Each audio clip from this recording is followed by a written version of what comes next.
What's up guys, it's Meg. Welcome back to Meg After Dark. Today we're talking about the latest episode of The Walking Dead, the season 7 premiere.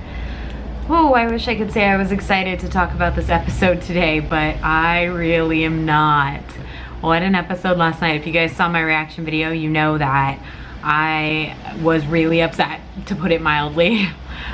Doing okay today. I had to get up super early to go to work, and work pretty much kept my mind off of it for the most part. Now that I'm at home, I've been kind of dreading talking about it again because it's still so vivid in my mind. Like, the death scenes just keep replaying, and I just keep seeing Glenn's face and hearing those words, and it feels very traumatic. Like, I feel like I'm mourning these two characters a lot still. But in order to prevent this video from being too long, let's get right into it. Please feel free to let me know how you're doing in the comments. We can talk more there. I'll try to get back to everyone. We can be each other's support group. Okay, so let's just talk about the deaths and get it out of the way so we can talk about a few other things that I have on my list here. Sorry if there's traffic. It is almost 5 o'clock in the evening and there's lots of traffic out. So that's the noise you're hearing. Abe's death. Whoa. The fact that they showed us, so like the right-hand man preview ended up being like the first 3 minutes of the episode. I wondered that when I saw the promo originally. I never really mentioned it to any of you, but I kind of thought in the back of my head, maybe that will be how they show us who died. Like, maybe they won't show us it actually happened. And then I thought, surely, I mean, this is The Walking Dead, surely they wouldn't do that to us. But when the episode opened up in those first 3 minutes of the promo, I was like, oh my God, they are not going to show it to us. And then even when they came back from commercial, we still kind of went through the eeny, meeny, miny, mo almost. And then they still didn't show us. And I was starting to get annoyed at this point because, you know, then we see Rick hauled into the truck or the RV, and I was getting really frustrated because I really just wanted to see it and be done with it. You know, that's kind of how I've been feeling lately. Just show me who died so I can get over it and move on. But quite honestly, like, nothing can prepare you for seeing those two deaths. Like, I thought I was prepared to see it, and I knew I would cry and I knew I would be upset, but there's like nothing that can prepare you for that amount of gore and the feelings that you have when these characters die. It's just, especially in this horrible way. And especially when you have such amazing actors portraying these characters. All of the emotion from Maggie, from Sasha, from Rosita, from everyone, the devastation on their face as they watched Abe take that first hit. And he stood back up. He even gave Sasha the peace sign right before he was hit the first time. I will admit I did not catch that at first. I had someone on Twitter tell me, which I'm really grateful for because I went back and looked, and sure enough. And I just liked that he was able to say, I'm gonna cry, say some sort of goodbye to her. Like, he knew in that moment. And I was watching The Talking Dead, and Michael Cudlitz mentioned that Abraham was kind of one of those guys where he would take that death, he would take that place if it meant others would survive, because that's the kind of guy he was. That's the kind of guy Abe was. And that's so true. I mean, even when Negan is walking by before he starts the eeny meeny theme, Negan walks by him and Abraham kneels up a little taller, basically like, what are you gonna do kind of thing. Still being strong, still kind of being a dumbass, but he's still standing up to Negan in a way. And in that moment where he gets hit, and it's just so brutal, you know, and the blood starts to come down real slowly, and you know it's bad, but he still rises back up. It's just, oh, it was awful. And the sounds, the sound effects. So at that point, okay, I'm thinking, wow, I really thought Glenn was gonna die. Like, that was my prediction. You guys have known that has been my prediction for a very long time. Glenn was gonna die. And people started saying, oh, there's a rumor that 2 cast members will die. And at that point in time, I did not know that it was a spoiler. And then the day of people kept, the day of the show, people kept commenting like, there's 2 deaths confirmed. And I was like, really? Like, to me, nothing is ever confirmed until we see the show. You know what I mean? Like, spoilers that leak out, a lot of times I don't trust them because they're not always true, or people like misinterpret things. So at this point, when Abe dies, I'm still like crossing my fingers that these people are wrong and there isn't 2 deaths.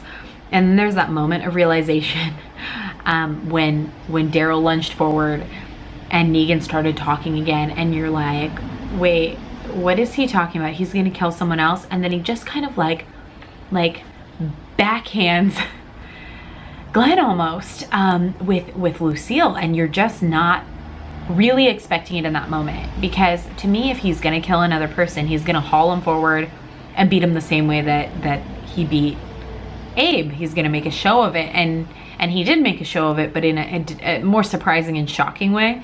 And I think the writers did that to kind of give us a jump, you know, and let us let our guard down. Give us a moment to let our guard down and say, oh, good, Glenn has survived, and then wham, he's gone. It's just like a really brutal moment. So in Glenn's death, and to me, Glenn's death was worse, because when he beats Abe, he beats him twice. He makes fun of him once, right when he sticks his head back up, you know, but he pretty much immediately beats him the rest of the way. And with Glenn, he hits him hard, and I think twice. And then he just looks at him and he's laughing at him, and Glenn kind of gurgles out, "Maggie, I'll find you." And Negan is in the background, and I couldn't even really focus on what Negan was saying, to be honest with you, because I was looking at Glenn's face and his eyeball and hearing what he was saying to Maggie, and it was just breaking me. And the problem I have with that is the same kind of problem I had with Herschel, when Herschel had his neck half chopped off, and he was like struggling on the ground, and he was like slowly dying and suffering and in probably the most horrendous pain ever, and he's trying to crawl away to safety. And that was kind of how I felt with Glenn, was that he was just suffering, and Negan's just making fun of him and laughing and kind of walking around while Glenn is literally just like suffering there. And then as he's beating him over and over, he's just like twitching there on the ground and like spasming, and it was just really too much. It was too real and just too much. And the Maggie, I'll find you, like, yeah, I was talking to my mom about it later, because she watches this show with me as well. She was watching it last night, and she was like, you know, they always came back to each other, they always found each other. And it's so true. You know, Glenn has had so many near-death experiences, so many. And when they got separated at the prison, they found each other. And when they were separated because Glenn crawled under the dumpster, you know, he found his way back. And I was watching The Talking Dead afterwards, and Chris Hardwick asked Lauren Cohan, you know, what do you think that Glenn meant when he said, "I'll find you"? Because it is kind of a weird thing to say if you're not the two of them, right? And she was like, I can't remember her exact words, but she's basically like, in this life or the next, we'll find each other. Love isn't just right now, it's forever and lifetimes. And I just want to cry thinking about it. But it is, it's so true for them, because they have always managed to find their way back to each other. And for him to not say "I love you," to not say "I'm sorry," or whatever, you know, anything else that you could say in your last moments of your life, to say "I'll find you," because they always finding their way back to each other. It's just, it was a lot. Okay. And then I also wanted to mention, in case you guys didn't see it, I'm pretty sure we probably all did, at the very end of the episode, when Negan's group is leaving, that stupid asshole in the background takes a Polaroid of Glenn. And just, you know, because if we remember when our group attacked one of the Savior's compounds, they found that wall where the guy was sleeping of all the bashed in heads. And I just, to know that Glenn is up on some wall somewhere makes me sick. And that someone is getting joy out of looking at a Polaroid picture, it makes me sick. Moving along, we got like halfway through the episode, the what if scene, how the future could have been if they hadn't gotten involved with Negan, or if they'd just fallen in line with him right away, whatever. And we get this beautiful scene of our entire group sitting there happy, and it's a future scene, and we see Glenn with baby, potentially baby Herschel. We don't know what they're gonna name him, but, or if it's even a boy, looked like a boy. And Maggie happy, but it was like what could have been. And Abe was still there sitting next to Sasha, and Maggie and Glenn and baby happy together, and that was almost too much, right? I mean, it was really a lot to take in, to see how happy everyone could have been. And also the scenes where we see Rick imagining if Negan had killed everyone with the bat. And I can't remember what Negan says at that point, but he's pretty much says something like, you know, I'll just kill all of them or something. And Rick is imagining each one getting hit with Lucille. And obviously that's where that big rumor came in that they filmed all 11 death scenes, because they did, in a way, not an entire death scene. And it wasn't to throw everyone off. It was to show what it would be like if everyone got hit with the bat. And that was brutal. That was really brutal. Like seeing Maggie, sick Maggie, hit in the face, seeing Carl hit in the face. I didn't realize what was happening at first. So Rosita hit, you know, Sasha. I mean, boy, they really know how to get us.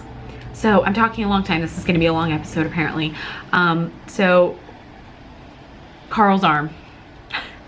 There was a moment when Rick was in the RV with Negan, and I thought, oh, he's cleaning that hatchet pretty well. He's sanitizing it. Is he gonna chop Rick's arm off right now? And then we get outside, and it was kind of like a, whew, he didn't. We knew he wasn't going to. And then we get outside, and we're like, wait. What is he doing right now? And the reason, you know, the whole reason for the RV trip with Negan was because Rick was still so defiant. Even after seeing both Abe and Glenn brutally killed, he was still defiant. He was still, I'm gonna kill you. And then when he was pulled in the RV, he still tried to attack Negan unsuccessfully. So he's still got this defiance. He's still not this, he's not as broken as Negan wants him to be. He still wants this revenge. And Negan's not happy with that. He doesn't want him like that. He wants him completely submissive. Yes, sir. No, sir. I will do exactly what you want, sir. Basically, you know, completely submissive. And he starts to force Rick to cut off Carl's arm, to the point where Rick almost is going to do it, and then Negan stops him. And just the sheer, being a parent myself, like I cannot even begin to imagine hurting your own child, being forced to hurt your own child. Like, can you imagine that, parents out there, how you would feel if you were forced to hurt your child in that way? And knowing like you had to, or literally everyone else, including your child, was gonna die right in front of you. And he almost did it. He almost had to. It was just the most horrifying thing. And let me just tell you, Andrew Lincoln, the best actor I've seen in so long. And the and the snot bubble. I mean, God, he's brilliant. Can you imagine like the work it takes to put yourself so fully into a scene where, I mean, for these are actors. This stuff is not real. As real as it feels to us when we're watching it on the television, it is not real. They have to. There's a radio over there.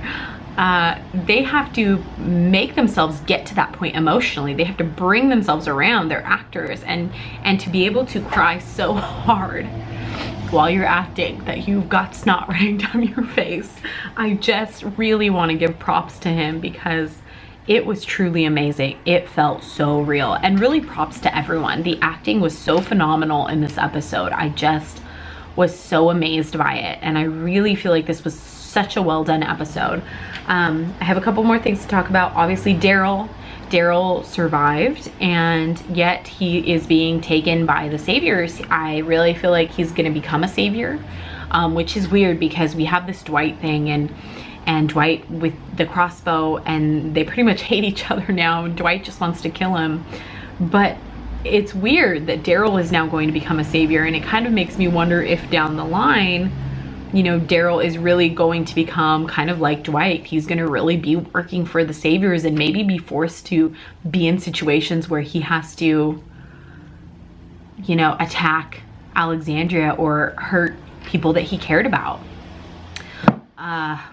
That's a lot to think about. That's a big, long storyline. I can almost guarantee you that Daryl will not come back to our group for a very long time, if he survives the saviors. And just the amount of guilt that he probably feels for Glenn's death. I mean, I don't hate him. I don't. It is his fault, but in the moment, I don't think anyone in our group blames him either, because in that moment, he was only trying to protect Rosita. Do you know what I mean? Like, he was just trying to defend her, and he couldn't take it anymore. And, you know, it was an accident, and it was unintentional, and you know, you're not really thinking about those consequences when you see someone you care about being, you know, potentially hurt or threatened. But can you imagine the guilt that Daryl feels after all of that?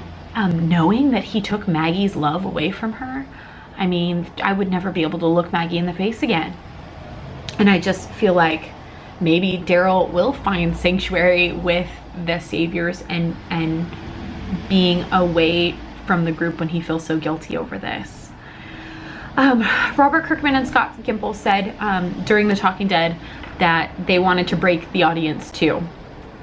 And when I was watching the episode, you know, you see all of our characters broken there at the end, but the way they killed Abe, and then they shocked us by killing Glenn, and then they almost took Carl's arm, you're really at the end of the episode, it's true, the audience really feels just as broken. You feel like you have gone through those losses just like these characters have, and I thought that was a brilliant idea.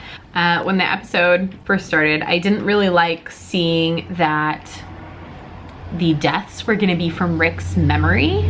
I was a little put off by it. You know, the episode started off, they kind of were teasing us. They weren't gonna show us, and then Rick goes in the RV with Negan, and we still don't know who died, and I was getting really frustrated with it. And then I thought, oh man, we're really gonna see the death scenes through Rick's memory, like as a memory, and it kind of pissed me off at first. And then I realized that by the end of the episode, I understood what Rick was going through and what he was feeling more than I ever could have if it had been filmed differently. And so I really felt like at the end of the episode that the editing was brilliant. Excuse me. It was. Everything I feel like was so well done in this episode. The actors, actresses, their performances were just incredible, and the editing and the way they decided to put it together, you really are feeling exactly what Rick was feeling at that moment. And when he's laying on top of the RV, just devastating, remembering what happened. And it's kind of like when something bad happens to you and you can't stop thinking about it. It's kind of, we are feeling that today. The next day after we've seen the show, we are feeling the same devastation that Rick was feeling, laying there, remembering it all, recalling it all. I'm feeling that. I keep picturing Glenn's death in my head. I keep picturing Abe's death in my head. I keep hearing Maggie's words. And that's the brilliant part of the episode here. That is really where it all comes together, is they want us, the audience, to feel what our group members were going through, and we sure did. Boy, did we ever. Of course, this has been a very long episode. I am sorry for that. I hope that you are still here. I appreciate you guys listening to me, and I hope to hear more of your thoughts on this season 7, episode 1. A time will come when you won't be, and whoa, that time is definitely now. I love you guys. Thank you so much for watching and supporting the channel, and I will see you guys probably tomorrow or the next day with my season 7 episode 2 predictions. Have a great night.